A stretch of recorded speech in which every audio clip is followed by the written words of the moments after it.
Sasa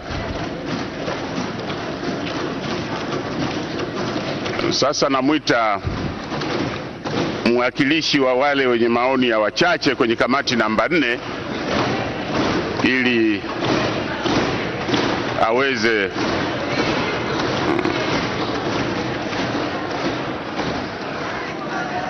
namwona ni Mheshimiwa Tundu Lissu.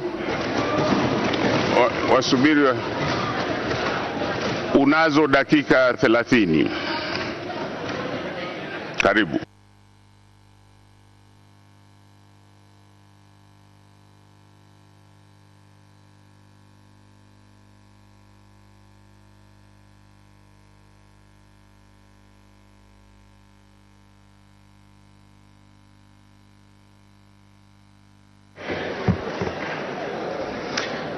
Mheshimiwa Mwenyekiti, naomba nitumie fursa nilionayo kutoa ufafanuzi wa maoni ya wajumbe walio wachache wa kamati namba 4 kuhusu sura ya kwanza na sura ya 6 ya rasimu ya katiba ya Jamhuri ya Muungano wa Tanzania. Mheshimiwa Mwenyekiti, naomba nianze kwa kusema kwamba wale waliozoea vya kunyonga, vya kuchinja hawaviwezi. Wale ambao wamezoea vya haramu, vya halali hawaviwezi. Mheshimiwa Mwenyekiti, tulileta mapendekezo ya kanuni yaliyopendekeza kwamba wajumbe maoni ya wachache yasomwe na wachache. Waliozoea vya haramu waliyakataa, wakasema wanataka wayasome wao. Tumeona mambo ambayo yamefanyika huko ndani. Sio maneno yaliyo sahihi kwa mujibu wa kanuni. Mheshimiwa Mwenyekiti, Mheshimiwa Tundu Lissu, hebu tulia kwanza. Tulia, tafadhali uketi.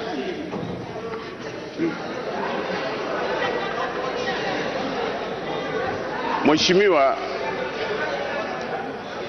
ukianza kutuhumu wenzio humu, na sisi sote tumekuja pamoja kuwaita wengine kwamba wamezoea vya haramu, na unaamua wewe, ututendei haki hata kidogo. Kwa hiyo usioelewana nao basi wamezoea vya haramu. Sasa mjadala hauwezi kwenda hivyo. Ondoa hayo maneno waliozoea kwa haramu.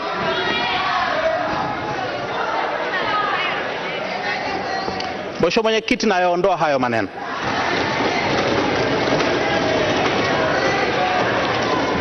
Mheshimiwa Mwenyekiti, waliozoea kuishi kwa uongo na udanganyifu hawawezi kujifunza kuishi katika kweli.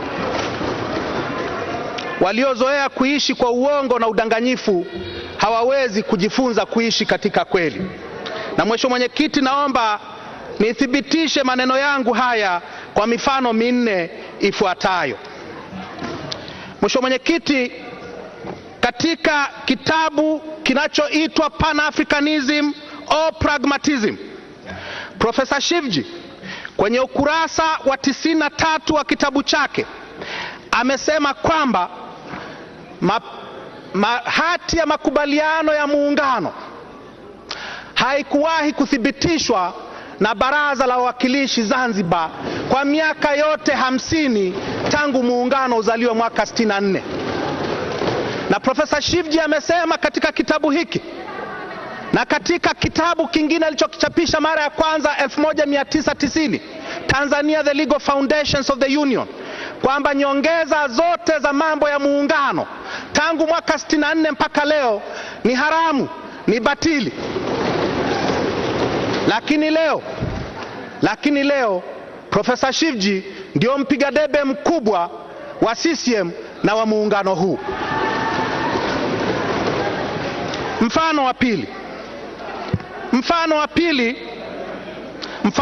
Mheshimiwa Mwenyekiti, uko katika kitabu kinaitwa Tanzania's 8th Constitutional Amendment and its Implications on Constitutionalism, Democracy and the Union Question. Kitabu hiki kiliandikwa na Dr. Harrison Mwakyembe, mjumbe wa bunge lako maalum mwaka 1995 kama sehemu ya shahada yake ya uzamivu ya chuo kikuu cha Hamburg, Ujerumani. Na kwenye kitabu chake Dr. Mwakyembe amesema yafuatayo kuhusiana na hoja ya Wolfgang Duarado kuhusu muungano. Amesema msimamo wa Wolfgang Duarado kwamba kiuhalisia hati ya makubaliano ya muungano ilitengeneza muundo wa serikali tatu, lakini utekelezaji wake umekuwa tofauti. Ukurasa 184. Kwenye ukurasa 195 Dr. Mwakyembe anasema mfumo wa shirikisho la serikali tatu kama ilivyopendekezwa na tume ya Nyalali na kuungwa mkono na vyama na makundi ya upinzani unaonekana kuwa ndio njia pekee katika hali ya sasa ya Tanzania, kwa sababu mfumo huo unaweza kutoa kile ambacho kimekosekana katika utaratibu wa sasa, yaani mgawanyo wa wazi wa mamlaka kati ya nchi washirika na kati ya muungano na washirika wake. Mheshimiwa Mwenyekiti, Dr. Mwakyembe ni mjumbe wa kamati namba 4, kamati yangu, na yeye na wajumbe walio wengi katika kamati hiyo wamekataa shirikisho na wamekataa muundo wa serikali tatu. Ambao wamezoea kuishi kwa uongo hawawezi wakajifunza kusema ukweli. Mfano wa tatu, Mheshimiwa Mwenyekiti, mfano wa tatu unahusu walioandika kitabu hiki. Kinaitwa Maoni kuhusu rasimu ya katiba, kimeandaliwa na wahadhiri wa sheria wa vyuo vikuu 15 vya Tanzania. Wahadhiri hao wanasema katika ukurasa wa 2 wa kitabu chao, wanasema kwamba sisi wahadhiri tuliojumuika kujadili rasimu ya 2 ya katiba tutajikita katika dhana ya demokrasia katika kujadili rasimu hii inayobeba muundo wa muungano wa serikali tatu wanaoutaka wananchi. Tunaunga mkono muungano wenye muundo wa shirikisho lenye serikali tatu ambazo ni serikali ya Jamhuri ya Muungano wa Tanzania, serikali ya Mapinduzi ya Zanzibar na serikali ya Tanganyika. Baadhi ya wahadhiri hawa walioandika maneno haya wako humu ndani, na hawa walioko humu ndani wamepiga kura kukataa muundo wa shirikisho na muundo wa serikali tatu. Mfano wa 4, Mheshimiwa Mwenyekiti, mfano wa 4 unamhusu baba wa taifa. Mwaka 1968 akizungumza na gazeti la Observer la London, Rais wa Jamhuri ya Muungano Mwalimu Nyerere alizungumza habari ya muungano kwa maneno haya yafuatayo. 20 Aprili 1968, iwapo umma wa Zanzibar bila ya ushawishi kutoka nje na kwa sababu zao wenyewe wataona kuwa muungano una hasara kwa uhai wao, sitawapiga mabomu kuwalazimisha. Muungano utakuwa hauna tena sababu ya kuendelea iwapo washiriki wake wataamua kuukana. Mwaka 1968. Mwaka 1984 Wazanzibari walipohoji muungano, Alhaji Aboud Jumbe akafukuzwa kazi, amewekwa kizuizini Mji Mwema mpaka leo. Wolfgang Duarado akawekwa kizuizini. Bashir kwa Uswanzi akapakiwa ndege ya kwanza ya Dar es Salaam akapelekwa Ghana. Na Mwalimu Nyerere baadaye akasema kwamba kwenye uongozi wetu na hatima ya Tanzania, akasema huko nyuma baadhi ya viongozi wa Zanzibar wapinzani wa muungano wamewahi kudai tufanye referendum kwa Zanzibar kuhusu muungano, tukakataa kwa sababu safi kabisa. Hawakukataa, waliwafukuza kazi wakawaweka kizuizini. Waliozoea kuishi kwa uongo hawawezi kusema kweli.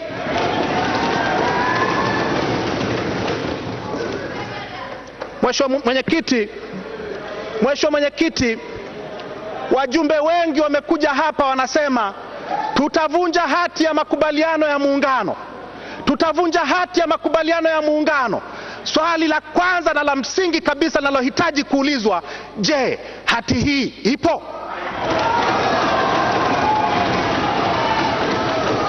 Swali la pili linalohitaji kuulizwa la msingi kabisa, je, hati hii ni halali? Swali la tatu la msingi kabisa, kama hati hii ipo na ni halali, je, muungano huu ni halali? Mheshimiwa Mwenyekiti, Mheshimiwa Mwenyekiti, tarehe 27 mwezi wa 4 mwaka 64, siku moja baada ya muungano, mwanasheria mkuu wa Umoja wa Mataifa Konstantin Stavropoulos aliandika barua kwa ubalozi wa Tanganyika Umoja wa Mataifa akiwaambia, tumesikia kwamba mmeungana na Zanzibar, tuleteeni hati ya makubaliano hayo ili iweze kupata usajili wa Umoja wa Mataifa, itambulike kwa mujibu wa sheria za kimataifa. Siku moja baada ya muungano, tarehe 6 Mei ya mwaka huo huo, siku 10 baadaye, Wizara ya Mambo ya Nje ya Tanganyika ikapeleka tamko rasmi kwamba kweli tumeungana, na wakasema hati ya muungano tumeiambatanisha na notification hii.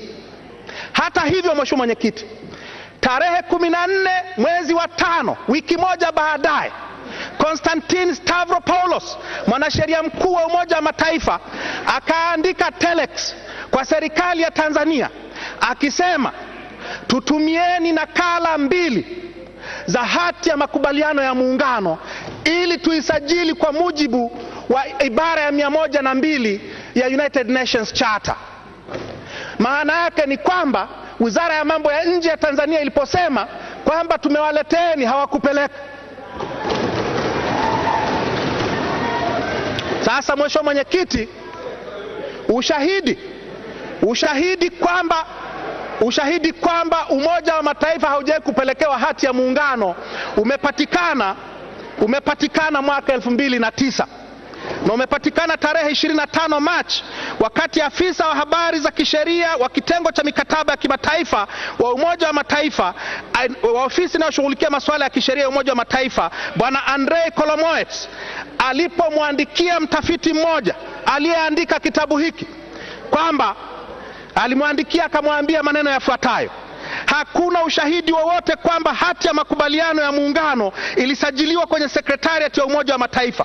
Kama ingesajiliwa, kungelikuwa na hati ya usajili iliyoambatanishwa. Nimeangalia, hakuna kitu kama hicho.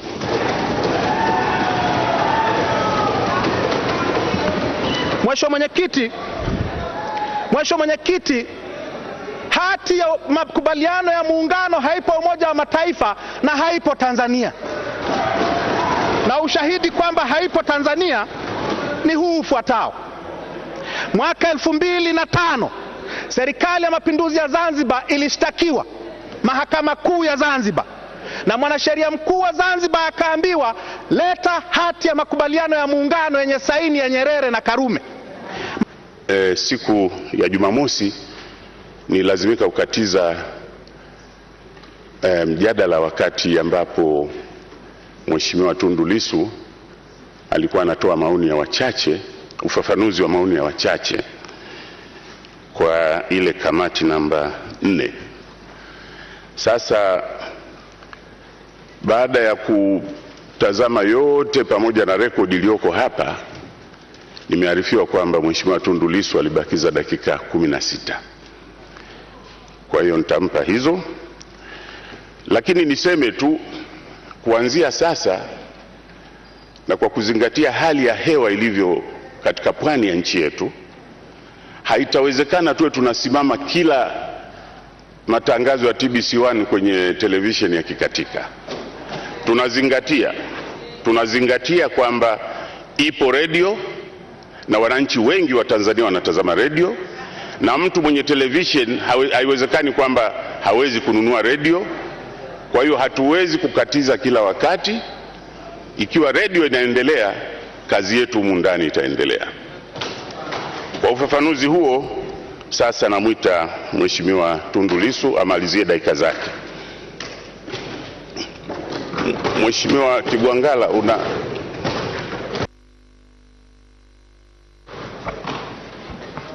kuhusu utaratibu.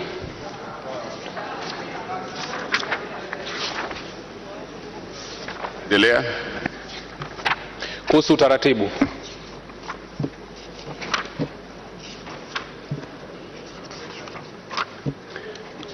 Kuhusu utaratibu. Mheshimiwa Mwenyekiti,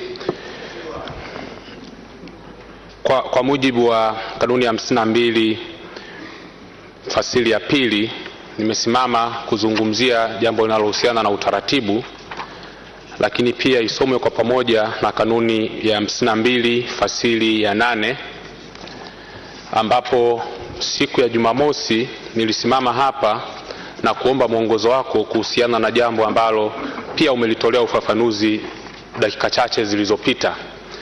Lengo la mimi kusimama hapa leo hii ni kutaka tu kuulizia kwamba kwa kuwa na mimi pia nilikuwa mwasilishaji siku hiyo, na kwa sababu za kiufundi wakati nikiwasilisha kwa taarifa nilizopewa na watazamaji mbalimbali, ilibainika kwamba hata wakati mimi nikiwasilisha taarifa ya kamati, hususan ile sehemu ya maoni ya walio wengi, tuvumiliane, tumsikilize tu, tutatoa uamuzi. Mheshimiwa Tundu Lissu, usipate tabu ya kusimama, nitakuita tu. Hebu tumalize hii kwanza. Keti hapo kiti karibu na mheshimiwa.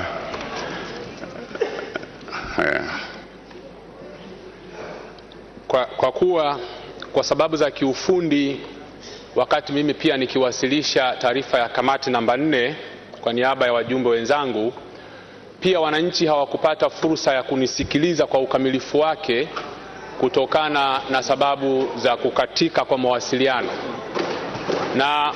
Na mwongozo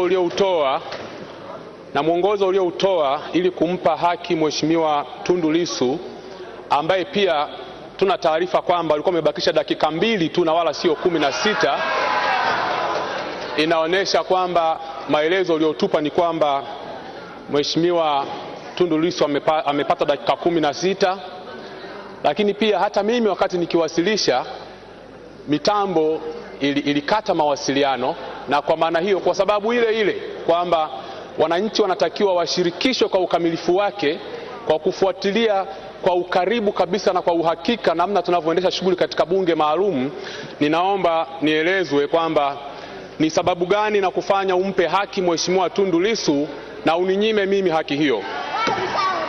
Lakini pia imekuwa ni utaratibu ambao Mheshimiwa Mwenyekiti, mimi binafsi hauniridhishi, kuonesha dalili za kila aina za wewe kutoa haki zaidi kwa walio wachache na kutokusikiliza wengine ambao tuko wengi humu ndani.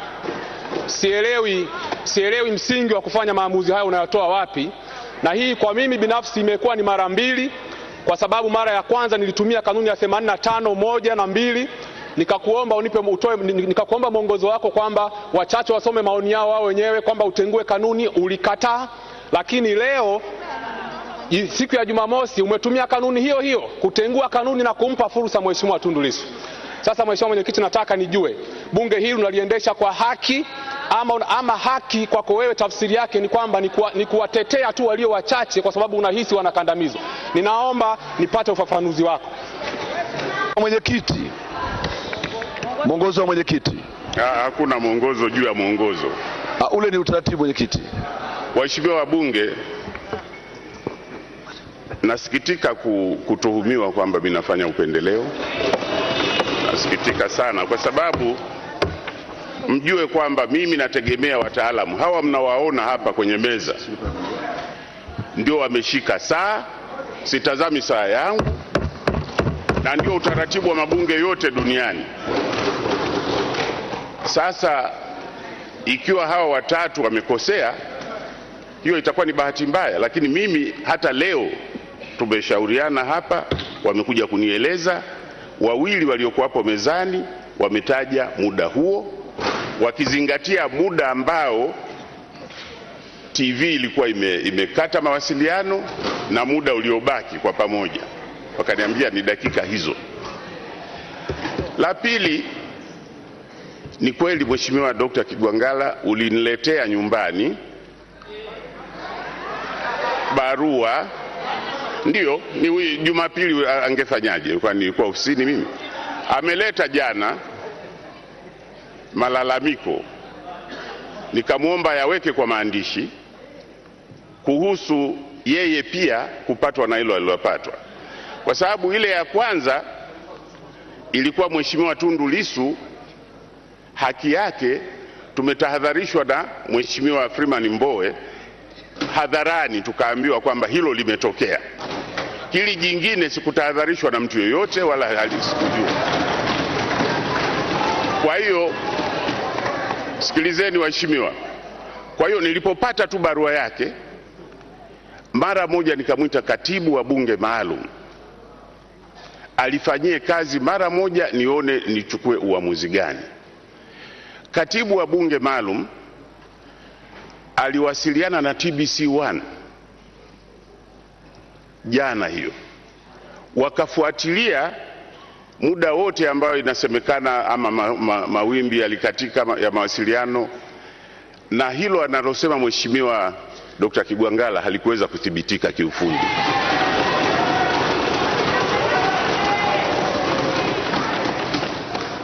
Sikuwa na jambo jingine lolote ila kukubali hilo, kwa sababu sina namna yoyote. Mimi siendi kwenye mitambo, ni lazima nipokee ushauri wa wataalamu.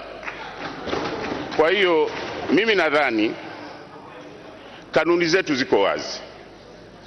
Badala ya kumtuhumu mwenyekiti kwamba anapendelea, kwa yale matukio yote mnaona mimi napendelea, andikeni malalamiko kwa kamati ya kanuni, nitajadiliwa. Ziko wazi kabisa. Kwa hiyo nakushauri Mheshimiwa Dr. Kigwangalla, kwa pale pote ambapo unaona maamuzi ya kiti hayakwenda inavyopaswa kwa mujibu wa kanuni, fanya yanayotakiwa na kanuni, nayo ni kupeleka malalamiko kwenye kamati ya kanuni. Ina watu wazuri tu, watakaa wataamua, na kama ni mimi wa kulaumiwa itatangazwa tena humu kama kanuni zinavyotaka. Kwa hiyo waheshimiwa, tuendelee. Namuita sasa ndugu Tundu Lissu.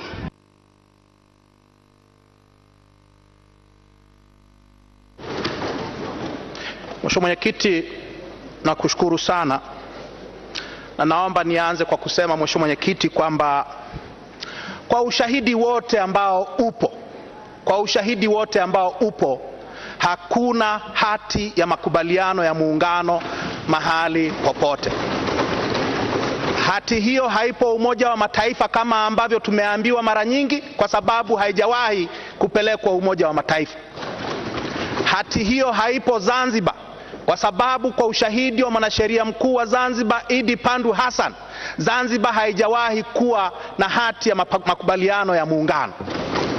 Mheshimiwa Mwenyekiti, hati hiyo haipo Tanzania bara kwa sababu tumeiomba mpaka leo haijaletwa. Kwa tunapozungumzia uvunjaji wa hati ya makubaliano, hicho kitu hakipo. Mheshimiwa Mwenyekiti, swala lingine linalohusu hiyo hati ni nani walioshuhudia wakati inasainiwa. Kwa mujibu wa Alhaji Aboud Jumbe ukurasa wa 18 na 19 na Profesa Issa Shivji kwenye Pan-Africanism or Pragmatism ukurasa wa 82, walioshuhudia wakati hati ya makubaliano inasainiwa na Mwalimu Nyerere na Sheikh Karume walikuwa kwa upande wa bara Boke Munanka, Job Lusinde na Oscar Kambona.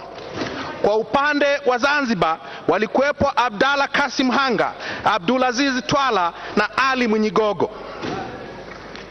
Katika wote hao Mheshimiwa Mwenyekiti, ni mzee Job Lusinde peke yake ndio yuko hai.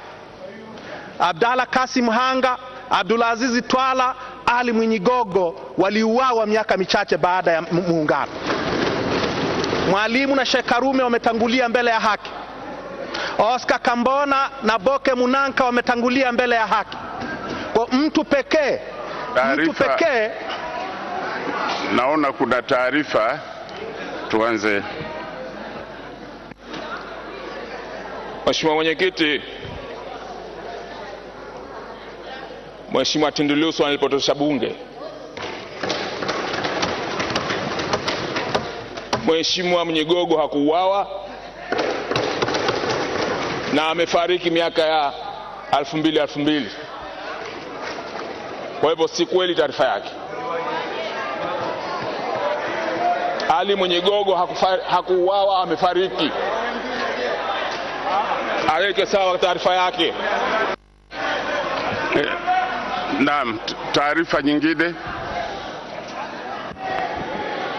Mheshimiwa Mwenyekiti, pamoja na maelezo mazuri, taarifa nzuri atoa Mheshimiwa Machano, aliyeuawa ni Mheshimiwa Abeid Amani Karume.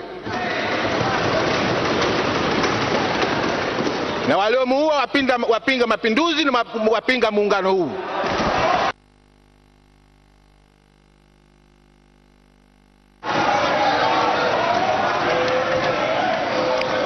Endelea Mheshimiwa Tundu Lissu. Mheshimiwa Mwenyekiti, naomba niendelee. Dunia nzima inafahamu Abdalla Kasim Hanga, makamu wa rais wa Jamhuri ya Watu wa Zanzibar, aliuawa. Abdulaziz Twala aliuawa. Sasa na ushahidi wote uko hapa, na nani waliowaua na wamezikwa wapi, ushahidi uko hapa.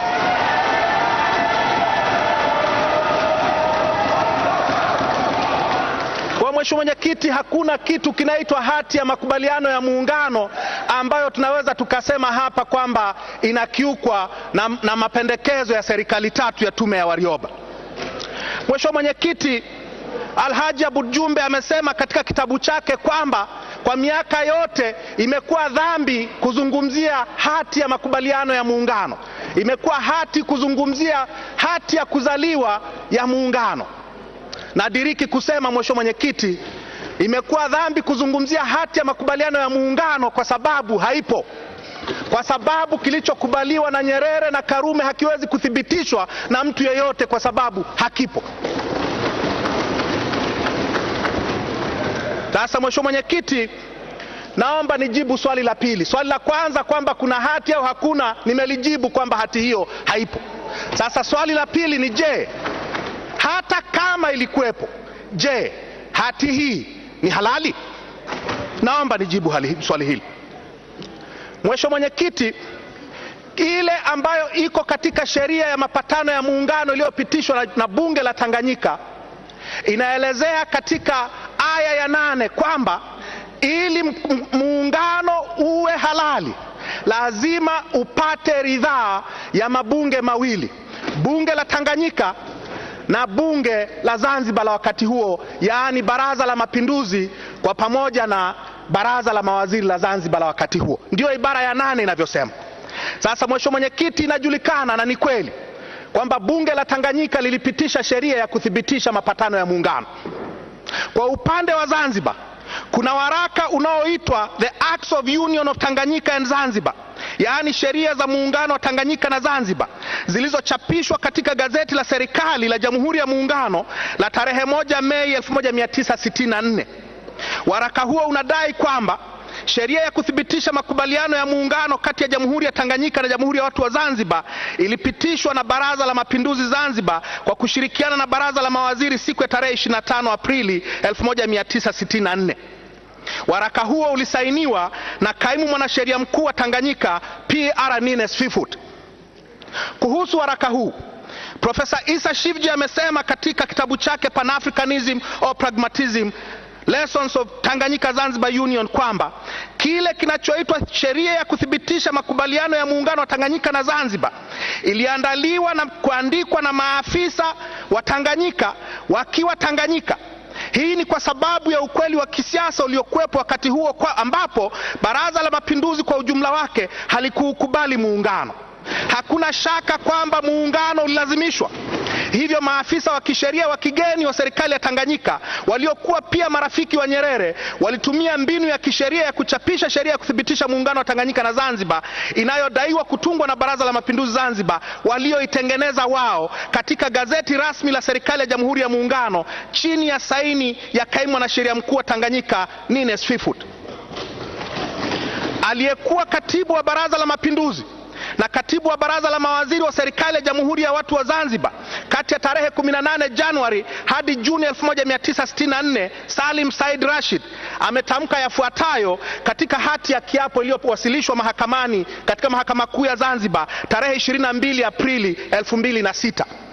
Anasema hivi katibu mkuu wa Baraza la Mapinduzi: 1.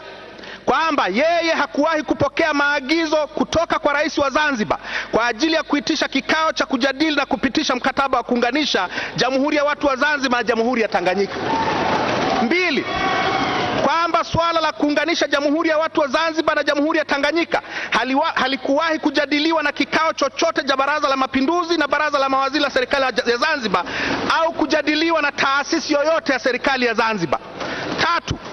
kwamba anakumbuka kupokea maagizo kutoka kwa rais wa Zanzibar kuwa anataka kuufanya muungano wa Jamhuri ya Watu wa Zanzibar na Jamhuri ya Tanganyika, na baadaye alinionyesha mapendekezo ya rasimu ya muungano kati ya Jamhuri ya Watu wa Zanzibar na Jamhuri ya Tanganyika.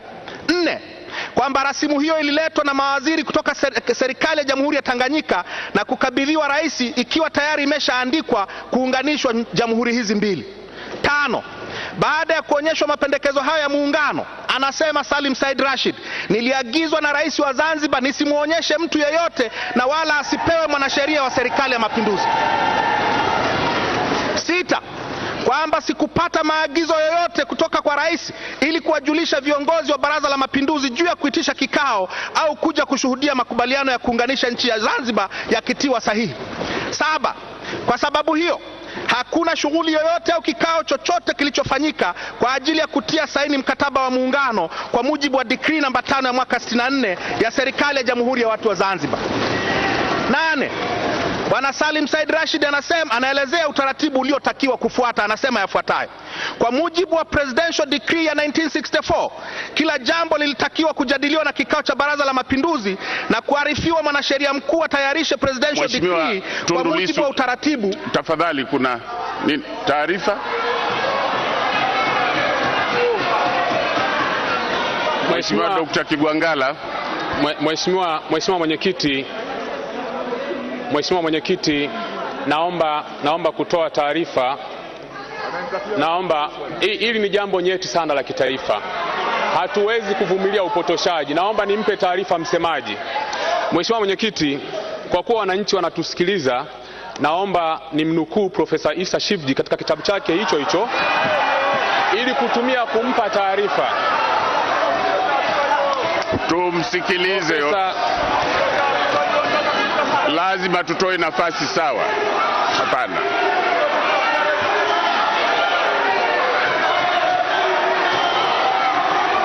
Waheshimiwa, hebu kaeni. Mwenyekiti alipewa muda wa kutosha huyo, kwa nini hakusema? Ana haki anayezungumza sasa kwa mujibu wa kanuni kutoa taarifa. Utoaji wa taarifa tumsikilize, tunapoteza muda bure ili tumalize hili. Dr. Kigwangalla, endelea.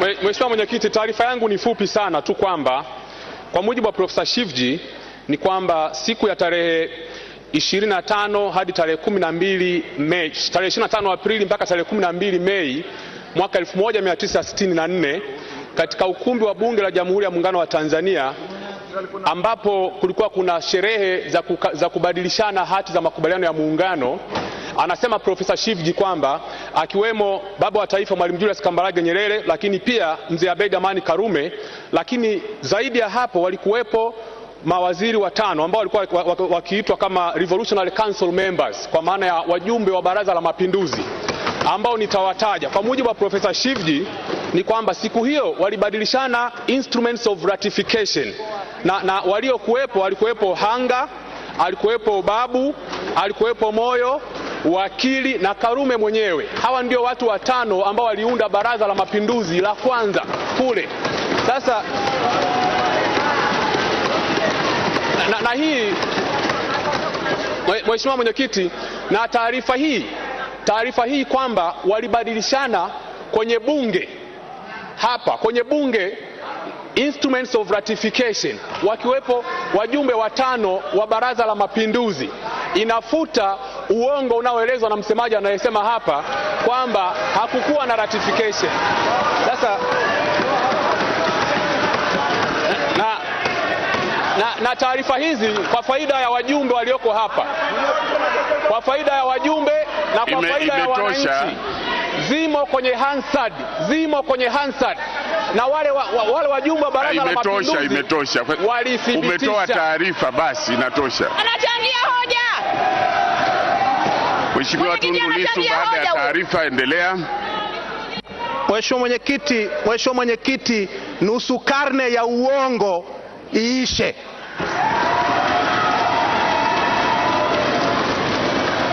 Sasa Mheshimiwa Mwenyekiti, nilikuwa namnukuu katibu wa Baraza la Mapinduzi Salim Said Rashid anasema kwamba kwa mujibu wa Presidential Decree ya 1964 kila jambo lilitakiwa kujadiliwa na kikao cha Baraza la Mapinduzi na kuarifiwa mwanasheria mkuu atayarishe Presidential Decree kwa mujibu wa utaratibu, na baadaye sisi tusaini, nikiwa mimi katibu wa Baraza la Mapinduzi na baraza la mawaziri, na asaini rais wa Jamhuri ya Watu wa Zanzibar, na baadaye kutolewa katika official gazette.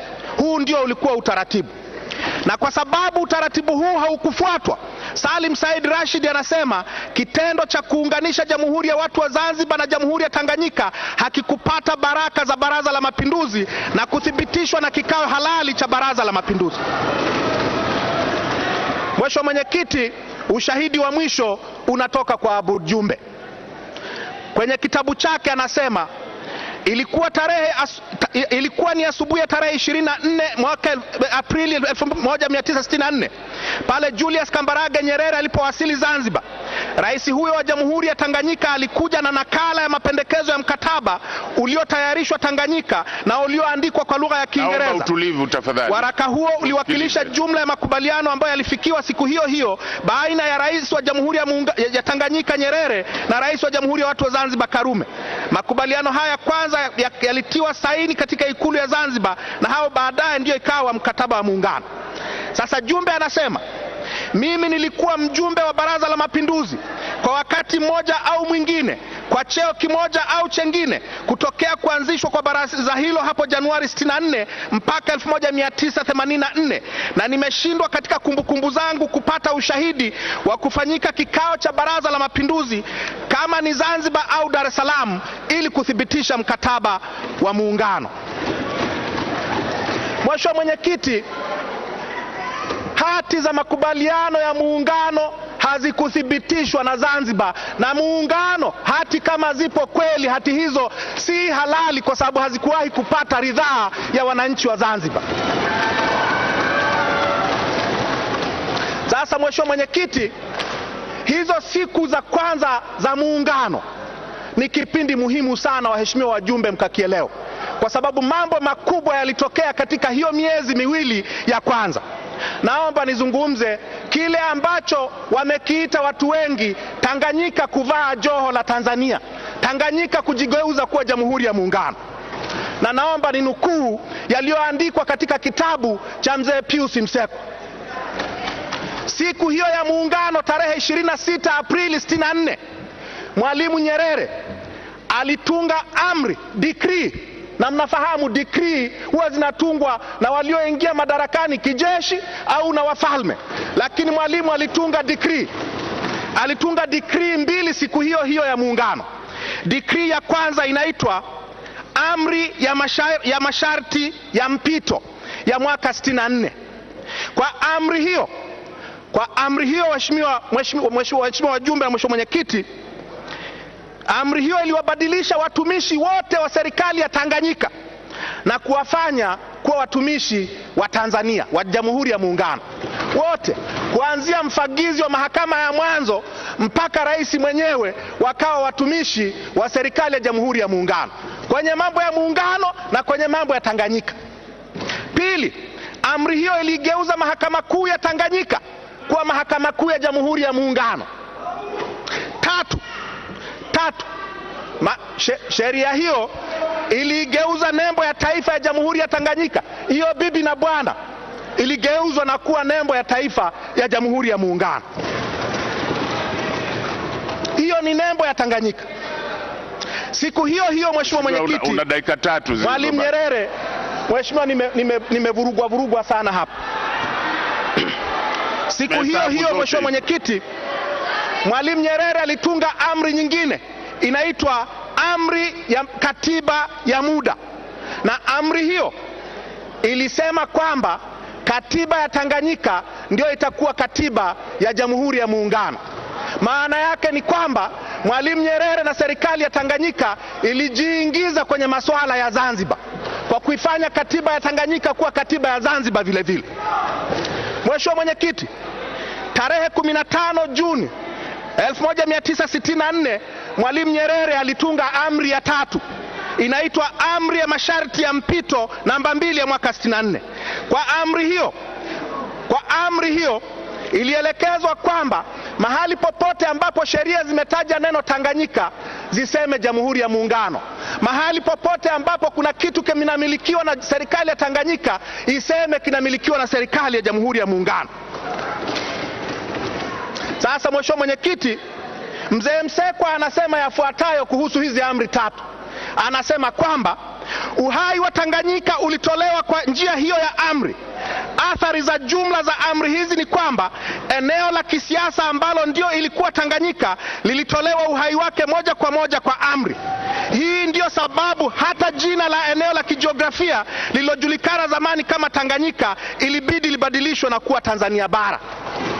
Kwa Tanzania, Tanganyika haikuuawa na makubaliano ya muungano. Tanganyika iliuawa kwa amri za Mwalimu Nyerere. Sasa Mheshimiwa Mwenyekiti, kwenye maoni ya wachache tumeeleza kwa kirefu kwamba Mwalimu Nyerere hakuwa na mamlaka yoyote ya kikatiba na kisheria ya kutunga hizo amri na za kuua Tanganyika. Hakuwa nayo. Mheshimiwa Mwenyekiti, kuna swala hapa, watu wanasema sisi ni nchi moja. Sisi ni nchi moja. Sisi hatujawahi kuwa nchi moja. Malizia dakika moja. Sisi hatujawahi kuwa nchi moja. Habari ya Tanzania kuwa nchi moja iliingizwa kwenye katiba mwaka 1984, miaka 20 baada ya muungano. Miaka 20 baada ya muungano. Miaka 50 ya kudanganyana ikome. Tuambizane ukweli. Nchi hii inahitaji kuelezwa ukweli. Sisi sio nchi moja. Sisi hiyo katiba inasema sisi ni nchi moja. Mabadiliko ya mwaka 1984, jibu kwa Aboud Jumbe ambaye alikwisha ng'olewa kwamba wewe unasema nchi ni mbili, sasa tutasema nchi moja. Kwa Mheshimiwa Mwenyekiti, naomba nimalizie kwa kusema wale waliozoea kwa uongo, waliozoea vya kunyonga, waliozoea kuishi kwa uongo hawawezi wakaishi kihalali. Waliozoea vya kunyonga hawawezi wakaishi kwa vya kuchinja. Nchi hii ni haramu. Inatosha Mheshimiwa. Nashukuru sana Mheshimiwa Mwenyekiti. Inatosha.